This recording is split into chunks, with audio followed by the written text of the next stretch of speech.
नमस्कार दोस्तों, और स्टडी विज्ञान प्रकाश में आप सभी का हार्दिक स्वागत है। यूपी डीएलएड में जो प्रवेश हैं उनकी प्रक्रिया स्टार्ट हो चुकी है। 18 सितंबर से यूपी डीएलएड में एडमिशन की प्रक्रिया शुरू हो जाएगी।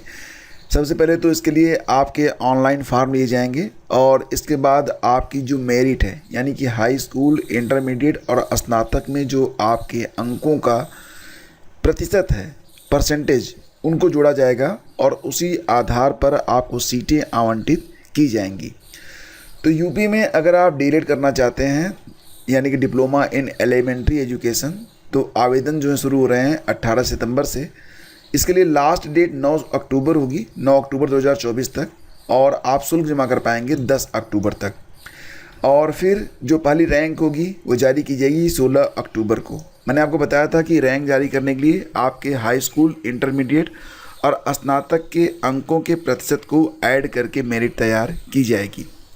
काउंसलिंग और विद्यालय आवंटन की प्रक्रिया यह 17 से 30 अक्टूबर के बीच में होगी। और पहले चरण के जो अभ्यर्थी जो एडमिशन लेंगे उनके प्रमाण पत्रों की जांच 13 नवंबर को की जाएगी। इसके बाद दूसरे चरण की काउंसलिंग शुरू होगी शेष सीटों के लिए, जो कि 20 नवंबर से लेकर 1 दिसंबर तक पूरी होगी। 10 दिसंबर तक प्रक्रिया पूरी कर ली जाएगी। जो अभ्यर्थी डीएलएड में एडमिशन लेना चाहते हैं उनके लिए एलिजिबिलिटी ये है कि उनकी उम्र 18 से 35 साल के बीच में होनी चाहिए। यहाँ पर कोई भी एग्ज़ाम नहीं है, मेरिट के आधार पर ही आपको प्रवेश दिया जाएगा। तो आपका जो एकेडमिक है उसी के आधार पर आपको प्रवेश मिलेगा। आज के अखबारों में भी इसके बारे में पूरी जानकारी दी गई है। डीएलएड सत्र 2024 के लिए 18 सितंबर से आवेदन। तो डिप्लोमा इन एलिमेंट्री एजुकेशन प्रशिक्षण सत्र 2024 के लिए आवेदन की जो प्रक्रिया है ये 18 सितंबर से स्टार्ट होगी। जो बातें मैंने आपको बताई हैं वही बातें यहाँ पर लिखी गई हैं। शासन से प्रवेश प्रक्रिया की तिथि घोषित कर दी गई है। और जो वेबसाइट होगी, अभी वेबसाइट एक्टिव नहीं है, लेकिन जो वेबसाइट होगी उसका लिंक मैं तब आपको डाल दूँगा वीडियो के डिस्क्रिप्शन में और आपके टेलीग्राम चैनल पर भी।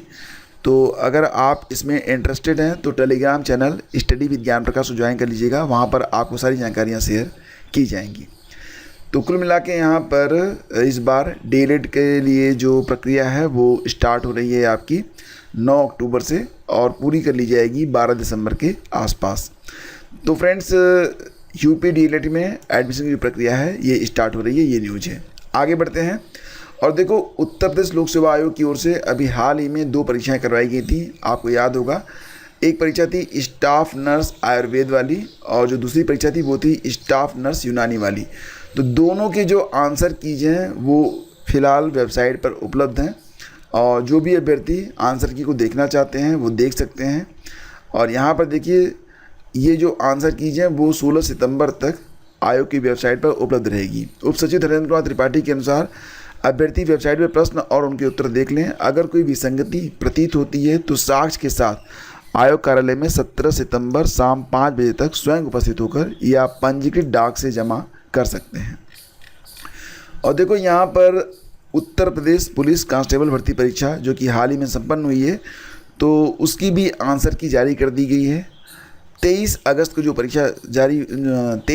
परीक्षा हुई थी, पहली पाली और दूसरी पाली, तो इसकी जो आंसर की है आ चुकी है और यह क्रमशः इसी प्रकार से एक एक दिन के बाद आएगी। जैसे कि 24 वाली जो है वो 12 सितंबर को आएगी, 25 वाली आएगी आंसर की 13 सितंबर को, 30 वाली आएगी 14 सितंबर को और 31 वाली आएगी 15 सितंबर को। इसमें अगर किसी प्रश्न के उत्तर पर आपको कोई आपत्ति है तो आपत्ति दाखिल करने की तिथि भी अलग अलग है। 23 अगस्त के लिए अगर आपको किसी प्रश्न के उत्तर पर कोई आपत्ति है तो आप 15 सितंबर तक आवेदन कर सकते हैं।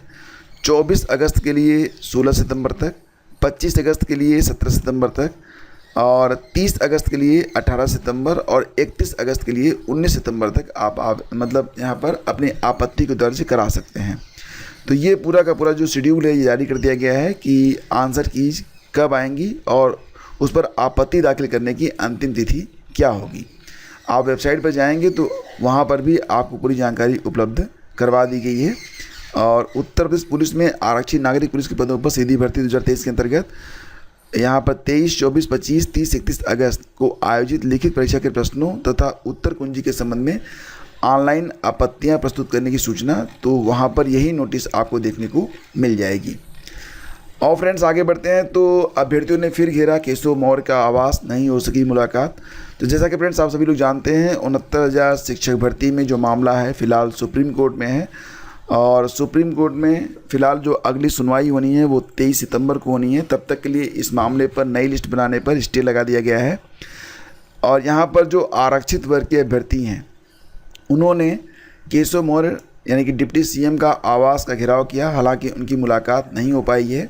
तो सुप्रीम कोर्ट में हाई कोर्ट के फैसले पर अंतरिम रुख लगाने के बाद एक बार फिर 69,000 शिक्षक भर्ती के आरक्षित वर्ग के अभ्यर्थियों ने मंगलवार को प्रदर्शन शुरू कर दिया है। अभ्यर्थियों ने मुख्यमंत्री केशव मौर्य के आवास का घेराव किया, हालांकि उनके आवास पर न होने से मुलाकात नहीं हो पाई और पुलिस अभ्यर्थियों को बस से इको गार्डन ले गई। धरने पर बैठे अभ्यर्थियों ने Lucknow high court double bench के फैसले का पालन न करने पर नाराजगी जताई।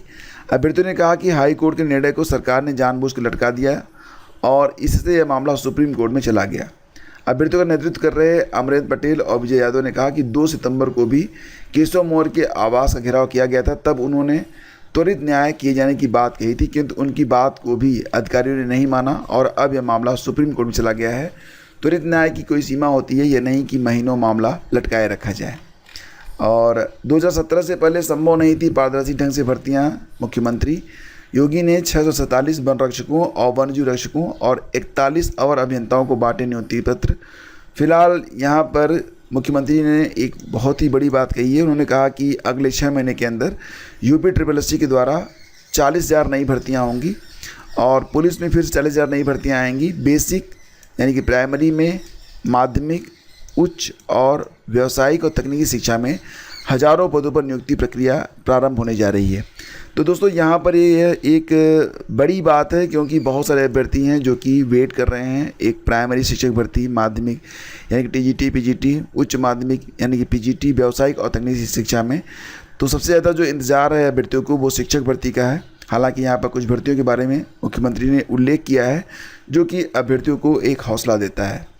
फिलहाल जैसा कि आप लोग जानते हैं मुख्यमंत्री योगी आदित्यनाथ अधीनस्थ सेवा चयन आयोग के माध्यम से चयनित 647 वन रक्षकों और वन्यजीव रक्षकों और 41 उत्तर प्रदेश प्रदूषण नियंत्रण बोर्ड के अवर अभियंताओं को मंगलवार को नवभवन में नियुक्ति पत्र वितरित कर रहे थे। इस अवसर पर उन्होंने कहा कि मंगलवार को नियुक्ति पाने वाले 688 में से 124 से अधिक बालिकाएँ चयनित हुई हैं।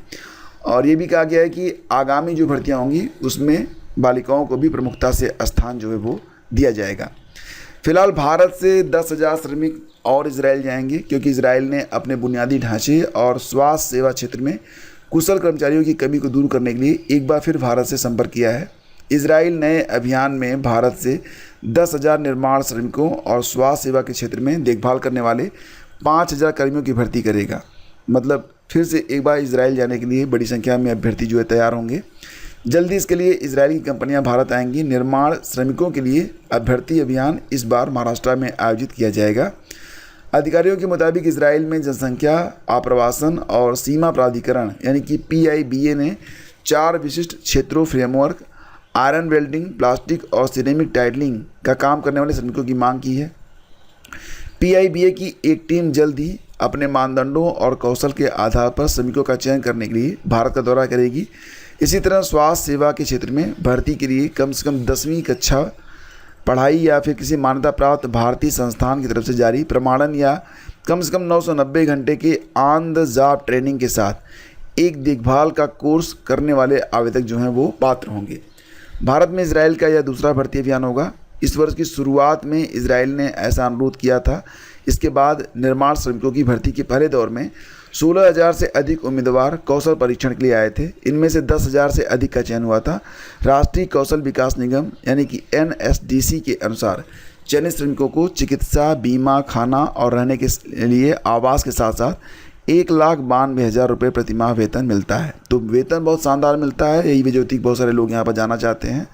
इसके अलावा हर महीने 16,515 रुपये का बोनस भी मिलता है। तो लगभग 2 लाख के आसपास तो इनकी सैलरी हो जाती है।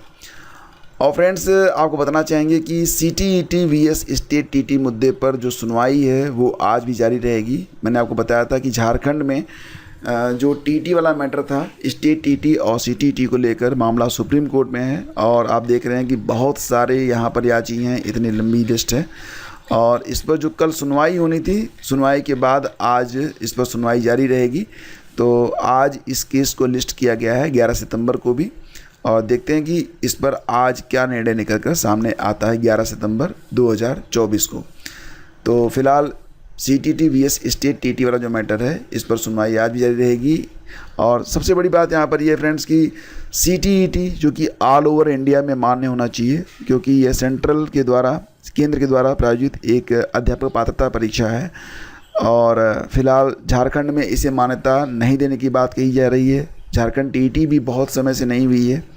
तो ऐसी स्थिति में मामला जो था सुप्रीम कोर्ट में गया है। अब सुप्रीम कोर्ट में इस पर सुनवाई हो रही है।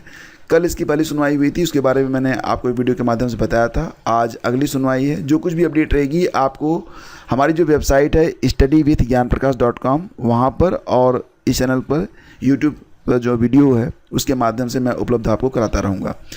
तो हम मिलते हैं आपसे अगले वीडियो में। और पुनः आप लोगों से कहना चाहेंगे कि आप किसी भी प्रतियोगी परीक्षा की तैयारी कर रहे हो फ्रेंड्स, सबसे इंपॉर्टेंट है करंट अफेयर। करंट अफेयर आप लोग ज़रूर पढ़ते रहिए, क्योंकि लास्ट मोमेंट में करंट अफेयर पढ़कर आप कुछ याद नहीं रख पाएंगे, बिल्कुल मैं दावे के साथ कहता हूँ।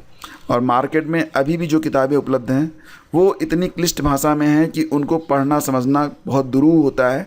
तो आप बिल्कुल जो हमारा नोट्स है उसका इस्तेमाल करें। एक बार तो ज़रूर आप इसे पढ़ें, आपको पता चल जाएगा कि जो प्रश्नों का स्तर है और याद रखने के लिए जो इसमें ट्रिक बताई गई है वो कितनी सरल है। आप डे बाय डे का एक प्लान बना के अपना करंट अफेयर अगर पढ़ते हैं, प्रतिदिन 15 से 20 मिनट भी पढ़ते हैं, तब भी आपका करंट बहुत ही बेहतर हो जाएगा। तो हर महीने की मासिक करंट अफेयर के साथ साथ एक पूरी कंपाइलेशन है जो कि जनवरी से लेकर अगस्त तक की है। ये दोनों चीज़ें उपलब्ध हैं और दोनों के लिंक वीडियो के डिस्क्रिप्शन में हैं। और मैं पुनः आप लोगों से कहूँगा कि करंट अफेयर आपके चयन में सबसे इम्पॉर्टेंट है। और ध्यान दीजिएगा कि आप अपना पैसा कहाँ खर्च कर रहे हैं, इससे भी आपके करियर पर फ़र्क पड़ता है। ठीक है, तो फ्रेंड्स शेष बातें अगले वीडियो में। आपकी सफलता के लिए अग्रिम शुभकामनाएं। Thank you so much. Please do like and share. अगर ये सेशन आपको अच्छा लगा है तो प्लीज़ इसे लाइक और शेयर जरूर करिएगा। कम से कम अपने व्हाट्सएप स्टेटस और जिस भी स्टडी ग्रुप से आप जुड़े हुए हैं वहाँ पर इसे शेयर करना बिल्कुल भी मत भूलिएगा। Thank you.